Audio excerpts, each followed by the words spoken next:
Misteri kebakaran Glodok Plaza. Pada Rabu malam, 15 Januari 2025, Glodok Plaza, yang biasanya ramai dengan pengunjung, berubah menjadi sebuah tempat yang mengerikan. Kebakaran besar melanda, melahap lantai 7, 8, dan 9 dengan cepat. Api itu muncul tanpa peringatan, seolah-olah ia sudah menunggu waktu yang tepat untuk melahap semuanya. Asap pertama kali tercium oleh saksi mata dari lantai 9, di tempat yang konon dulunya sebuah diskotek. Namun, tak ada suara musik, hanya bau asap yang semakin menyebar. Para saksi yang berusaha menenangkan diri malah melihat api yang tiba-tiba muncul, menjalar dengan cepat, seolah-olah ia sudah tahu arah yang harus dituju. 9 orang yang terjebak dalam kebakaran itu akhirnya berhasil dievakuasi, namun mereka tampak terguncang, seolah mengalami pengalaman yang lebih dari sekadar kebakaran. Mereka dibawa ke Palang Merah Indonesia, tapi jejak ketakutan itu tak hilang dari mata mereka. Namun, apa yang lebih menakutkan adalah ketidakjelasan penyebab kebakaran itu. Kini, setelah api berhasil dipadamkan, satu pertanyaan terus menggema di udara yang sepi. Apa yang sebenarnya terjadi malam itu di Glodok Plaza? Apakah ada yang lebih gelap, yang tak terlihat oleh mata manusia? Penyebab kebakaran ini masih dalam penyelidikan. Namun siapa yang bisa memastikan bahwa ini bukan hanya permulaan dari sesuatu yang lebih mengerikan? Deddy Corbuzier dan strategi narasi pemerintah.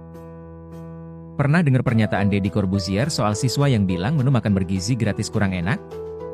Dia bilang, kurang enak, pala lopea kurang enak. Kata PEA ini, menurut dia, artinya pikirkan, evaluasi, dan ambil tindakan. Tapi, lo sadar gak sih, Deddy sering banget dukung program pemerintah? Mulai dari narasi soal kesehatan sampai edukasi. Nah, bisa jadi nih, dia sekarang bukan cuma influencer biasa, tapi udah jadi semacam buzzer resmi. Jadi, apa ini bagian dari strategi pemerintah buat melindungi program mereka lewat suara figur publik yang punya pengaruh besar? Deddy dengan jutaan followersnya, jelas bisa ngarahin opini publik. Sekali dia ngomong, narasi langsung bergeser. Dari siswa yang ngeluh soal rasa makanan, jadi siswa yang gak tahu bersyukur. Tapi ujung-ujungnya, yang harus kita pikirin adalah, apa kritik dari rakyat itu sekarang udah dianggap gangguan, bukan masukan? Kalau iya, berarti narasi PEA tadi kayaknya cuma berlaku sepihak. Mantan Kasat Reskrim terjerat dugaan pemerasan, ujian integritas Polri. AKBP Bintoro, mantan Kasat Reskrim Polres Metro Jakarta Selatan, kini tengah terjerat dugaan pemerasan terhadap anak bos Prodia. Menurut Ketua Indonesia Police Watch, IPW, Sugeng Teguh Santoso, Bintoro meminta uang 20 miliar rupiah dengan janji menghentikan penyidikan kasus yang melibatkan keluarga pemilik Prodia. Kasus ini mengungkap adanya penyalahgunaan wewenang yang lebih besar di tubuh Polri, dengan beberapa pihak mempertanyakan apakah Bintoro hanya satu potongan kecil dari jaringan yang lebih luas. Kepercayaan publik terhadap polisi pun semakin tergerus, mengingat lambannya penanganan kasus dan dugaan perlindungan dari kalangan internal kepolisian. Polri kini berada dalam sorotan. Masyarakat mulai meragukan integritas lembaga yang seharusnya menegakkan hukum ini, karena kasus ini hanya memperburuk citra yang sudah rapuh. Bahkan, beberapa kalangan menduga bahwa kasus ini bisa jadi bagian dari strategi untuk menutupi masalah lebih besar di dalam tubuh kepolisian. Dengan tingkat kepercayaan publik yang terus menurun, IPW mendesak agar penyelidikan ini tidak berhenti hanya pada Bintoro, melainkan juga mengusut tuntas jaringan yang lebih besar yang mungkin terlibat dalam pemerasan ini. Kejadian ini bisa menjadi titik balik bagi Polri, atau justru semakin memperburuk keadaan. Kontroversi di balik kesuksesan Evi Sherry. Di balik kesuksesan yang gemilang, Evi Sherry, startup aquaculture yang telah menarik perhatian banyak investor, kini terjerat dalam kontroversi besar. Laporan keuangan perusahaan yang dianggap gemilang ternyata menyimpan rahasia gelap.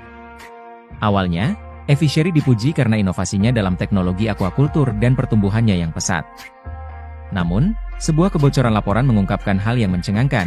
Perusahaan ini diduga menggelembungkan pendapatan hingga triliunan rupiah. Ini memicu spekulasi bahwa mereka berusaha menutupi kerugian perusahaan yang sebenarnya, yang diperkirakan mencapai ratusan juta dolar. Beberapa kalangan menyarankan bahwa hal ini mungkin bukan sekadar manipulasi angka, tetapi bagian dari sebuah strategi besar untuk menutupi kebangkrutan yang sudah diambang pintu. Perusahaan yang pernah dijuluki unicorn di Indonesia kini terjerat dalam kontroversi yang bisa mengubah arah industri startup di tanah air. Apakah ini hanya kasus satu perusahaan, atau ada sistem yang lebih besar yang mendorong manipulasi laporan keuangan di dunia startup? Misteri kematian Munir Said Thalib.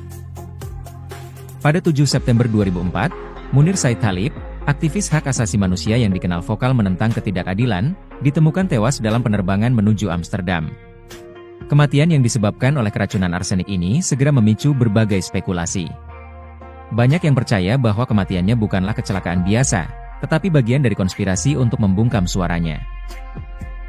Munir tidak hanya memperjuangkan hak-hak korban pelanggaran HAM, tetapi juga mengungkap berbagai kasus besar yang melibatkan pejabat tinggi, termasuk yang berhubungan dengan militer dan intelijen.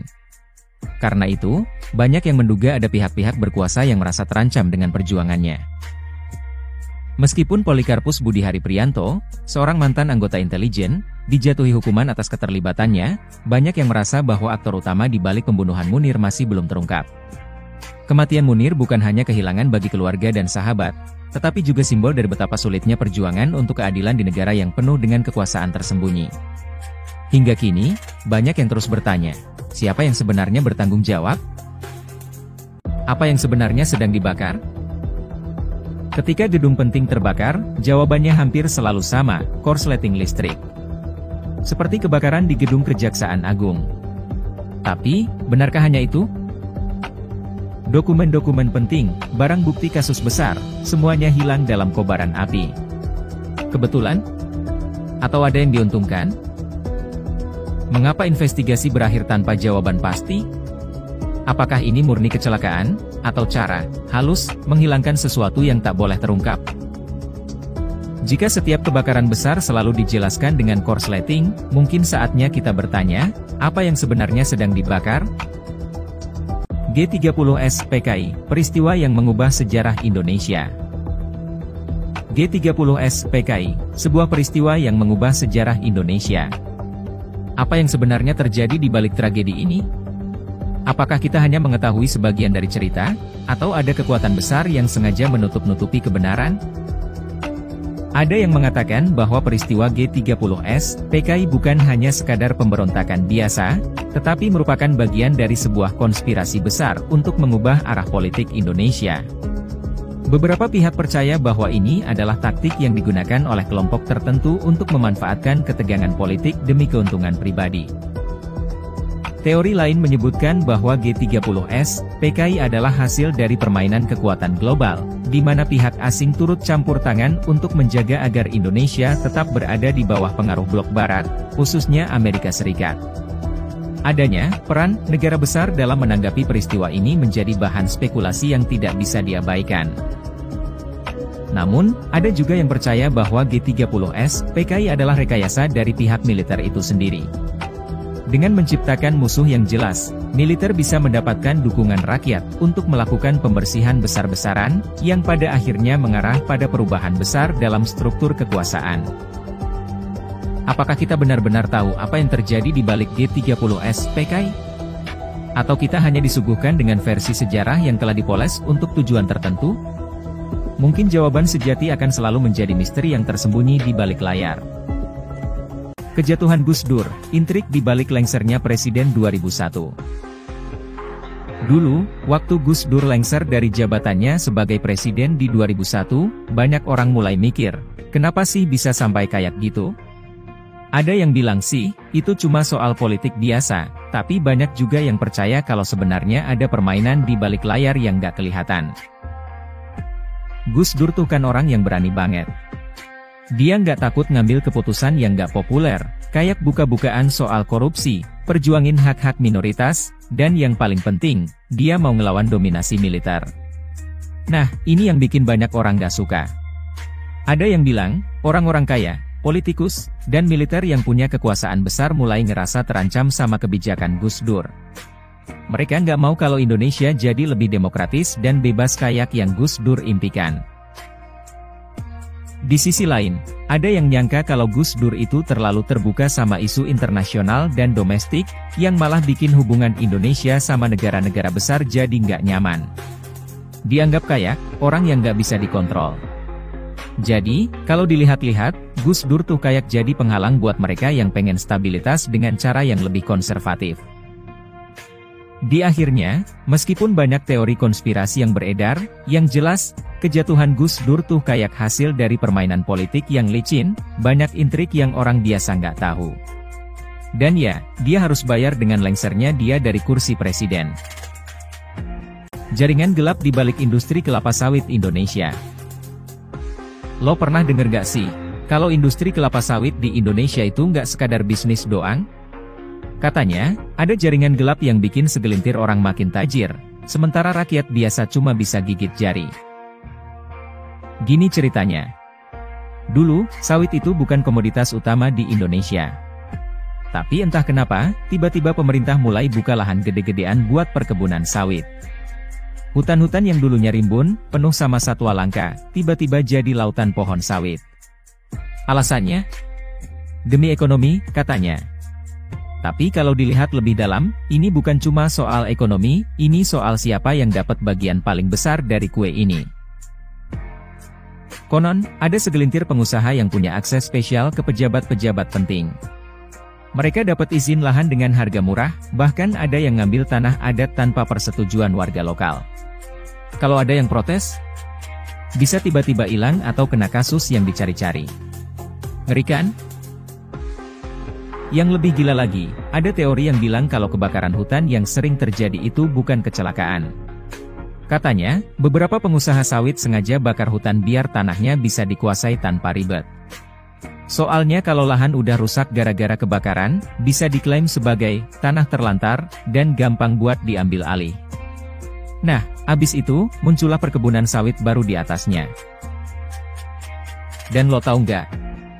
Harga minyak goreng yang sempat naik gila-gilaan itu juga diduga ada mainnya.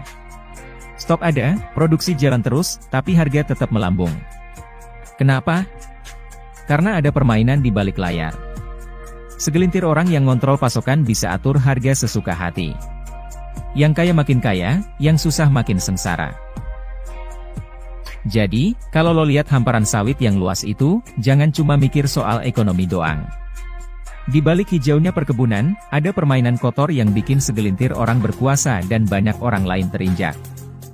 Entah teori ini benar atau enggak, tapi satu hal yang pasti, kalau ada duit gede yang terlibat, selalu ada orang yang rela main curang. Teori konspirasi di balik banjir Bandara VVIP IKN. Jadi gini, ada teori konspirasi yang mulai beredar soal kenapa Bandara VVIP IKN bisa kebanjiran. Padahal, ini kan proyek prestisius, ibu kota baru yang katanya dibangun dengan teknologi canggih dan perencanaan matang. Masa iya, baru hujan deras aja udah tergenang? Ada yang bilang, ini bukan sekadar kesalahan desain atau kurangnya sistem drainase. Bisa jadi, ini disengaja. Kenapa? Karena ada kelompok tertentu yang nggak mau IKN sukses. Mereka sengaja memperlambat pembangunan, bahkan mungkin ada sabotase dari dalam. Konon, ada elit lama yang takut kehilangan pengaruhnya kalau ibu kota pindah. Mereka nggak mau kekuatan politik bergeser ke Kalimantan, jadi mereka cari cara buat bikin proyek ini kelihatan gagal. Mulai dari isu lingkungan, biaya yang membengkak, sampai infrastruktur yang, katanya, nggak siap. Dan yang lebih aneh lagi, kenapa banjir ini cepat banget viral? Seolah-olah ada yang sengaja nge-blow up kejadian ini biar publik makin ragu sama proyek IKN. Ditambah lagi, ada tokoh-tokoh yang langsung bereaksi keras di media sosial. Kebetulan? Atau ada yang mengatur narasi? Jadi, apakah ini murni kesalahan teknis? Atau ada tangan-tangan tak terlihat yang sengaja main di belakang layar? Seperti biasa, kalau ada proyek gede dan duit triliunan yang terlibat, pasti ada permainan yang nggak semua orang bisa lihat. Gas 3 kg, makin sulit diakses, ada apa? Lo sadar nggak sih, sekarang makin susah cari gas 3 kg di warung-warung kecil. Dulu tinggal jalan dikit ke warung sebelah, langsung dapat. Sekarang, banyak yang nggak jual lagi, katanya aturan baru melarang gas melon dijual eceran. Jadi kalau mau beli, harus di pangkalan resmi atau pakai sistem tertentu yang ribet. Nah, yang bikin curiga, aturan ini tuh kayak sengaja dibuat biar masyarakat kecil yang biasanya beli di warung akhirnya kesulitan dapetin gas murah. Kalau gas subsidi makin susah diakses, lama-lama orang bakal terpaksa pindah ke gas non-subsidi yang harganya lebih mahal. Bayangin aja, buat yang rumahnya jauh dari pangkalan atau nggak punya akses ke sistem distribusi baru, mereka bakal kepepet. Nggak mungkin kan nggak masak? Ujung-ujungnya mereka terpaksa beli gas non-subsidi yang harganya bisa 2 kali lipat. Dan kalau masyarakat udah mulai terbiasa beli gas mahal, bisa aja nanti subsidi gas 3 kg dicabut total dengan alasan, udah nggak ada yang butuh. Kebijakan kayak gini ujung-ujungnya cuma makin nyusahin rakyat kecil. Bukan solusi buat subsidi yang nggak tepat sasaran, tapi cara halus buat maksa kita pindah ke gas yang lebih mahal. Rakyat makin susah, sementara yang di atas tenang-tenang aja. Teori konspirasi identitas Joko Widodo. Ada teori konspirasi yang bilang kalau Joko Widodo alias Jokowi sebenarnya adalah orang yang berbeda dari yang kita kenal selama ini. Menurut teori ini, Jokowi aslinya bernama Mulyono, dan identitasnya sengaja diganti untuk kepentingan tertentu. Ceritanya, ada yang percaya kalau Mulyono adalah anak dari keluarga sederhana di desa, tapi karena satu dan lain hal, identitasnya diubah jadi Joko Widodo untuk membangun citra tertentu. Beberapa orang yang percaya teori ini mengklaim ada kejanggalan dalam data masa kecilnya, terutama soal asal-usul keluarganya yang disebut-sebut nggak sepenuhnya jelas. Tapi ya, seperti teori konspirasi lainnya, nggak ada bukti kuat yang bisa benar-benar membuktikan kalau Jokowi dan Mulyono itu orang yang sama atau memang ada rekayasa identitas. Selama ini, teori ini lebih banyak beredar di kalangan tertentu dan sering dikaitkan dengan isu politik. Pada akhirnya, teori kayak gini biasanya muncul karena ketidakpercayaan terhadap penguasa atau sekadar untuk menggiring opini. Yang jelas, sampai sekarang, nggak ada fakta konkret yang bisa nge-backup cerita ini. Pemblokiran anggaran IKN, tantangan dan ketergantungan pada APBN. Baru-baru ini, ada kabar yang bikin khawatir, anggaran untuk pembangunan Ibu Kota Nusantara, IKN, diblokir. Banyak yang langsung berpikir, wah, bisa-bisa proyeknya mangkrak nih. Pemblokiran anggaran ini terjadi karena pemerintah lagi ngatur ulang prioritas anggaran agar lebih efisien. Namun, masalahnya, meskipun ada klaim bahwa proyek ini bakal didanai sebagian oleh investor asing, kenyataannya, anggaran utama untuk IKN masih bergantung pada APBN. Pertanyaannya, kenapa masih pakai APBN kalau katanya ada investor asing yang siap terlibat? Apakah benar ada investasi besar dari luar, atau mungkin ini hanya janji-janji tanpa bukti konkret?